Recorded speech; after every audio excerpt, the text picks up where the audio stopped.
तर मंडळी आजची रेसिपी आहे कैरीचं लोणचं आणि हिंदीमध्ये बोलतात आम का अचार।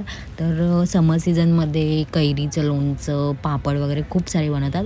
ह्याला तुम्हाला स्वच्छ पाण्याने धुवून घ्यायचं, सुकत घालायचं आहे, मीठ हळद मोठं मीठ घ्यायचं आहे, त्याला मिक्स करून तुम्हाला उन्हामध्ये ठेवायचं आहे 2-3 तास। त्याच्यानंतर हा मसाला टाकायचा आंब्याचा, त्याच्यानंतर तुम्हाला मस्तपैकी मिक्स करायचं आहे आणि तेल घ्यायचं आहे, मी 1 लिटर घेतलं आहे आणि ही राईट डाळ आहे तिला टाकायचं आहे, थंड झाल्यावर टाकायचं आहे, गॅस बंद करायचा आहे, लसूण पण चेचून टाकायचं आहे आणि त्याला मस्तपैकी फ्राय करायचं असं आणि त्याच्यानंतर थंड तेल झाल्यानंतर ह्याच्यात वतायचं आणि मिक्स करायचं आहे, पूर्ण मिक्स करायचं आहे, कारण की जे तेल आहे ते पूर्ण मिक्स झाल्यावरच चव येते कैरीच्या लोणच्याला।